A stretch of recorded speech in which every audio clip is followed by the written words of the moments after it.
الحمد لله. الحمد لله وكفى وسلام على عباده الذين اصطفى. أما بعد، فأعوذ بالله من الشيطان الرجيم. بسم الله الرحمن الرحيم. يا أيها الذين آمنوا اركعوا واسجدوا واعبدوا ربكم وافعلوا الخير لعلكم تفلحون. وجاهدوا في الله حق جهاده فاجتباكم وما جعل عليكم في الدين من حرج، ملة أبيكم إبراهيم هو سماكم المسلمين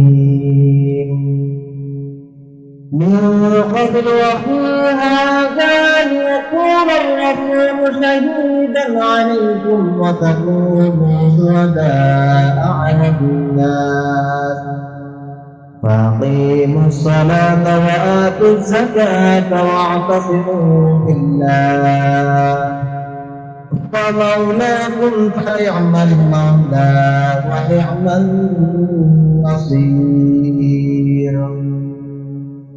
وقال الله تعالى: ومن أحسن قولا ممن دعا إلى الله وعمل صالحا وقال إنني من المسلمين. وقال الله تعالى: تبارك الذي بيده الملك وهو على كل شيء قدير، الذي خلق الموت والحياة ليبلوكم أيكم أحسن عملا. وقال النبي صلى الله عليه وسلم: الدنيا سجن المؤمن وجنة الكافر. وقال رسول الله صلى الله عليه وسلم: خيركم من تعلم القرآن وعلمه، أو كما قال عليه الصلاة والسلام. الحمد لله। আল্লাহ পাকের দরবারে লাখ কোটি শুকরিয়া যে মহান আল্লাহ পাক রব্বুল আলামিন আমাদেরকে দুনিয়ার সকল ব্যস্ততা ভুলে রেখে তিনি মজমায় উত্তম ও উৎকৃষ্ট মজমায় আসার বসার এবং কিছু কথা শোনার তৌফিক এনায়েত করেছেন। সেই কারণে সকলেই মহান রবের প্রতি অন্তরের সব থেকে বলে আলহামদুলিল্লাহ। আল্লাহ পাক রব্বুল আলামিন আমাদের সকলকে পৃথিবীর বুকে প্রেরণ করেছেন একটি লক্ষ্য, একটি উদ্দেশ্য নিয়ে।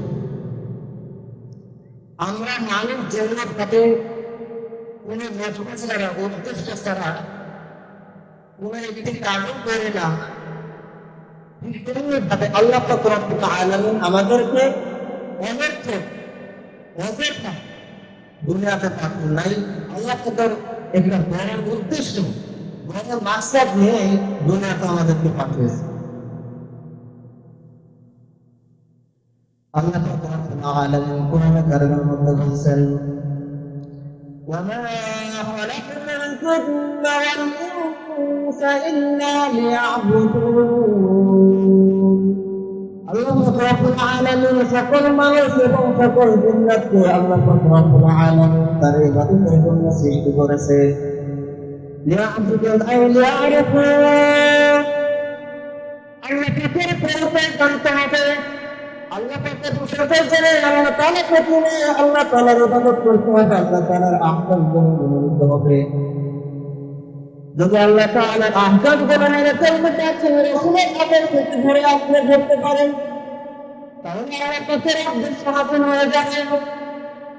যদি আমরা আল্লাহ তাআলার উদ্দেশ্য, আল্লাহ তাআলার আহকাম আমরা রাসূলের সুন্নাত করে ধরতে না পারি, তাহলে আল্লাহ পাক রব্বুল আলামিন যে কারণে সৃষ্টি করেছেন সেই উদ্দেশ্যে সেই ধ্বংস আর থাকবে না। আল্লাহ পাক রব্বুল আলামিন জান্নাত এবং জাহান্নাম সৃষ্টি করেছেন, সকলের জন্য জান্নাত বরাদ্দ করে দিয়েছেন, সকলের জন্য জান্নাত তৈরি করেছেন এবং দুনিয়াতে পাঠিয়েছেন পরীক্ষার মাধ্যমে। পরীক্ষাতে যারা থাকলে পাবে তারা জান্নাতে চলতে পারবে, তাদের জন্য জান্নাত অনুগ্রহ হয়ে যাবে। আর যারা আল্লাহ তাআলার আহকামে চলতে পারবে না তাদের জাহান্নাম অনুগ্রহ হয়ে যাবে। সকলে বলেন আলহামদুলিল্লাহ। এই কারণে তুমি একটা জন্য কোনো কাজ করে না, সারাদিন কাজটা সমস্যায় মধ্যে ছিল প্রয়োজনে পাঠে আমি টাকা সেবন করবো, টাকা করবো। আল্লাহ পাক রব্বুল আলামিন বান্দাকে খাবার সৃষ্টি করেন নাই, অনর্থ সৃষ্টি করেন নাই। তাদের দিকে মহৎ মাকসাদ রয়েছে, উদ্দেশ্য রয়েছে। সেই উদ্দেশ্য হলো আল্লাহ তাআলাকে ডাকতে থাকা, আল্লাহ তাআলার স্মরণ করা। কিভাবে আমরা আল্লাহ তাআলার স্মরণ করব, কিভাবে আমরা গুনাহ থেকে বেঁচে যাবো, আল্লাহ রব্বুল আলামিনের আহকাম মেনে চলার কারণে রাসূলের সুন্নাহকে আসলে চিন্তা করলে এবং গুনাহ থেকে মুক্তি পাওয়ার জন্য বিরত থাকার জন্য গুনাহ থেকে মুক্তি পাওয়ার জন্য সাতটি বিষয় লক্ষ্য করুন। কয়টা বলে? সাতটি হিসেবে সংখ্যা। সাতটি ইচ্ছা যদি আমরা মুখস্থ করতে পারি, রাখতে পারি, মাথায় রাখতে পারি, মস্তিষ্কে রাখতে পারি, অন্তরে বসাতে পারি, তাহলে সাতটি অন্তরে থাকার কারণে, মাথায় থাকার কারণে আমার দ্বারা গুনার কাজ হবে, গুনাহ করতে পারবেন না এবং অশ্লীল কাজ করে কমতে পারবেন না এবং রোহের কাজ করা, আল্লাহ তাআলার নিষেধ মানা, রাসূলের সুন্নাহকে চলা আমার জন্য সহজ হবে। এই সাতটি বিষয় আমরা বুঝতে প্রয়োজন হয়। এই সাতটি বিষয় আমরা মেনে চলতে পারে। আমার গুণের মধ্যে থাকে আমার গুণের মধ্যে থাকে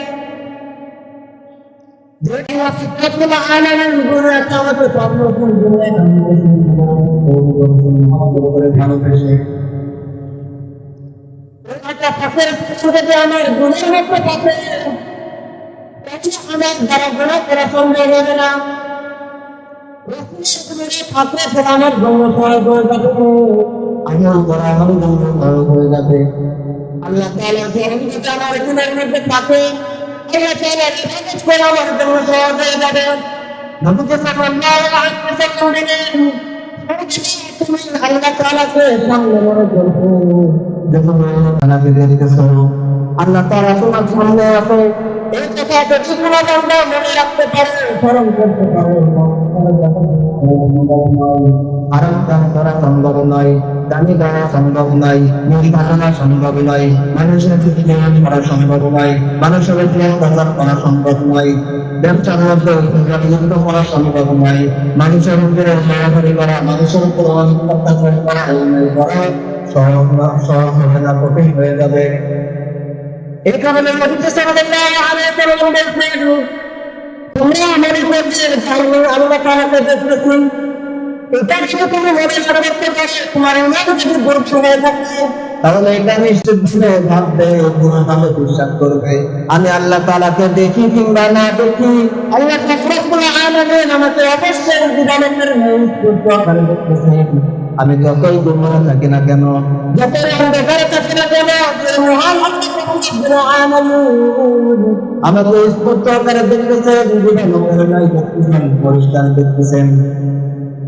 এই জীবনের চিন্তা যদি আমার দিনের মধ্যে থাকে, তাহলে আমার দ্বারা কুকর্ম করা সম্ভব না, মানুষের উপরে জুলুম করা সম্ভব হবে না, মানুষকে গালি দেওয়া সম্ভব হবে না, মানুষের মাল সম্পদ আত্মসাৎ করা সম্ভব হবে না।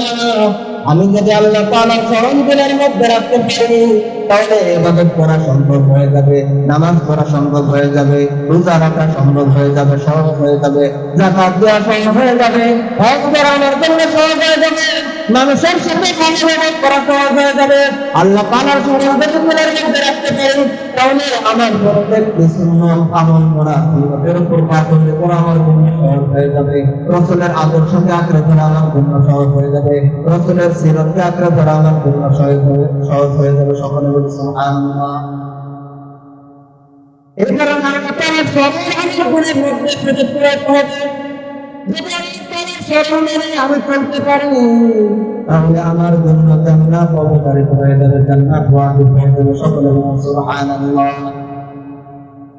মালিক তুমি জান্নাতে তোমার পাশে আমার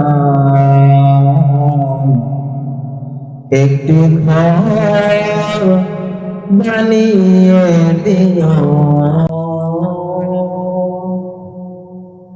মালিক।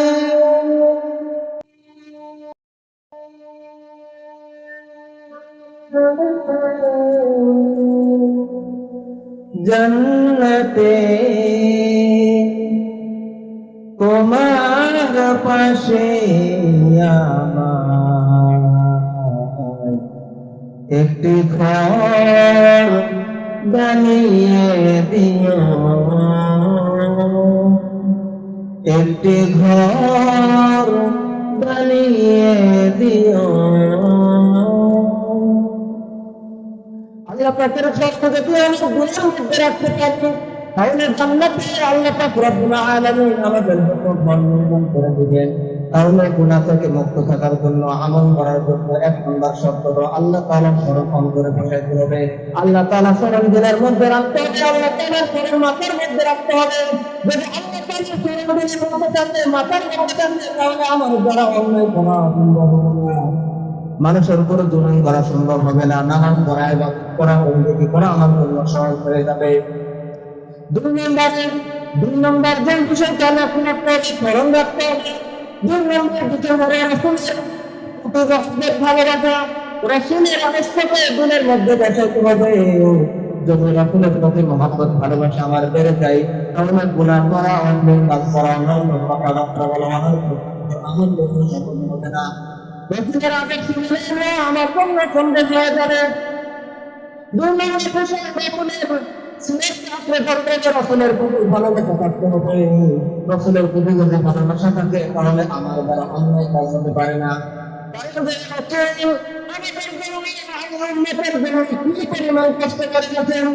আমরা যদি একটু চিন্তা করি, ইতিহাস যদি ঘাটাঘাটি করি তাহলে আমরা বুঝতে পারবো নবীজি সাল্লাল্লাহু আলাইহি ওয়াসাল্লাম এই উম্মত পর্যন্ত ইসলামকে পৌঁছাইতে গিয়ে কত রক্ত ঝরেছেন, কত কষ্ট করেছেন, কত কষ্ট সহ্য করেছেন। নবীজি সাল্লাল্লাহু আলাইহি ওয়াসাল্লাম কষ্ট করেছেন। তায়েফের ময়দানে কাফের মুশরিকরা তাকে পাথর নিক্ষেপ করেছে, রক্তাক্ত অবস্থায় রেখে দিয়েছে। নবীজি সাল্লাল্লাহু আলাইহি ওয়াসাল্লাম রক্তাক্ত অবস্থায়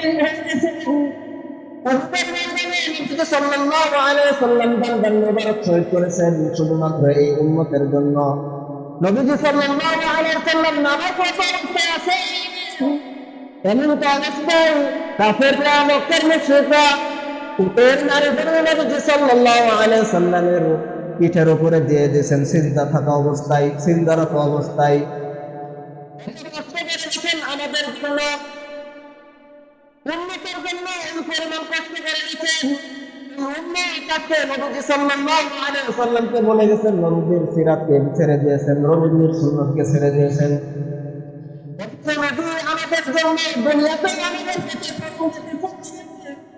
এবং কিয়ামতের ময়দানে বিভীষিকাময় অবস্থায়, কঠিন অবস্থায় কিয়ামতের ময়দানে সকালে যেখানে ইয়ানাফসি বলতে থাকবে, আমার কি হবে, আমার কি হবে, এই কথা বলতে থাকবে। এই সময় আমাদের নবী সকল নবী যেখানে ইয়ানাফসি বলতে থাকবে যে আমার কি হবে, আমার কি হবে, আমার কি হবে, আমি অপরাধ করে ফেলেছি, আমার কি হবে, কেউ কারো কোনো উম্মতের খোঁজ খবর নেবে না। কিন্তু আমাদের নবী সেখানে ইয়া উম্মতি বলতে থাকবেন। আমাদের প্রতি আমাদের রাসূলের কি পরিমাণ দয়া, কি পরিমাণ মায়া মহব্বত। সেই নবীকে আমি শুনে দিতে, সেই নবীর আগের থেকে আমরা ছেড়ে পেয়েছি, সেই নবীর চুরাকে আমরা ঘুরে গেছি, সেই নবীর চুরাকে আমরা ছেড়ে পেয়েছি। এই কারণে আমরা যদি রাসূলের আদেশে তাকরে দিতে পারি, তাহলে আমাদের জন্য গুনাহ করাটা, গুনাহ থেকে দূরে থাকা সহজ হয়ে যাবে। গুনাহ থেকে মুক্ত রাখার জন্য মুক্ত থাকার জন্য 3 নম্বর যে বিষয়, মৃত্যু ভয় আমাকে সত্য।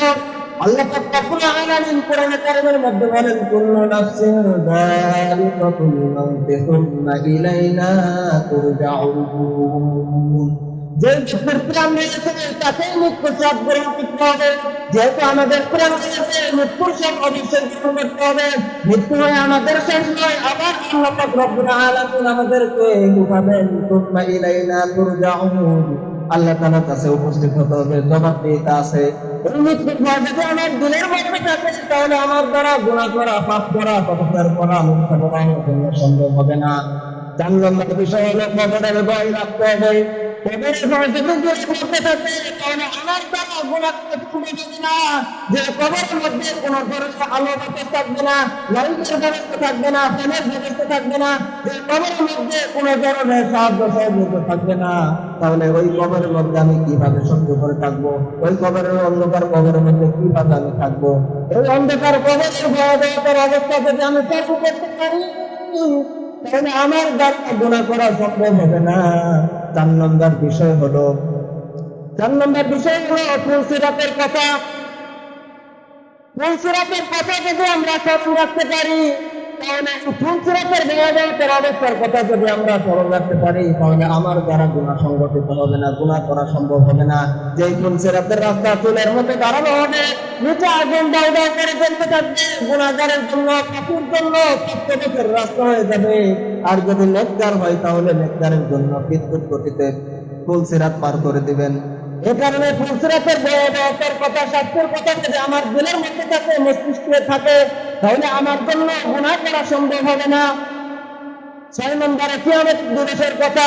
এই কিয়ামত দিবসের কথা যদি আমি স্মরণ রাখতে পারি, মনে রাখতে পারি, তাহলে আমার দ্বারা আমল করা সহজ হয়ে যাবে, আল্লাহর বিধান মেনে নেওয়া সহজ হয়ে যাবে, রাসূলের সিরাতকে আঁকড়ে ধরা সহজ হয়ে যাবে, এবং গুনাহ মুক্ত থাকা আমার জন্য সহজ হয়ে যাবে।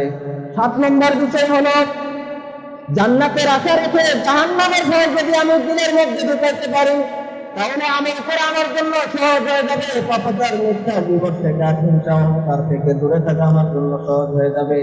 এই 7টা বিষয়ের উপরে যদি আমি আমল করতে পারি, তাহলে আমার জন্য সব কিছু আসান করে দিবেন। কে সকলে বলেন? আল্লাহ পাক রব্বুল আলামিন আমাদের সব কিছু আসান করে দিবেন। গুনাহ থেকে মুক্ত থাকা আমার জন্য আসান করে দিবেন। তাহলে যে 7টি বিষয় বলা হলো, এই 7টি বিষয়ের উপর যদি আমরা পরিপূর্ণ আকারে মগজে, জীবনে, অন্তরে বসাইতে পারি, তাহলে আমল করা সহজ হয়ে যাবে এবং গুনাহ থেকে মুক্ত থাকা সহজ হয়ে যাবে। 1 নম্বর বিষয় হলো আল্লাহ তাআলার স্মরণ। 2 নম্বর বিষয় হলো দিনের মধ্যে নবীর ভালোবাসা, নবীদের প্রেম তৈরি করতে হবে, সৃষ্টি করতে হবে। 3 নম্বরে মৃত্যুর ভয়, মৃত্যুর স্মরণ আমার দিলের মধ্যে রাখতে হবে। 4 নম্বরে কবরের ভয়াবহতা, কবরের আযাবের ভয় আমার দিলের মধ্যে রাখতে হবে। 5 নম্বরে ফুলসিরাতের স্মরণ, ফুলসিরাতের ভয়াবহতার কথা আমার দিলের মধ্যে রাখতে হবে। 6 নম্বরে হাসর নাসর কথা, কিয়ামত দিবসের ভয়াবহতা আমার দিলের মধ্যে রাখতে হবে। 7 নম্বরে জাহান্নামের ভয়।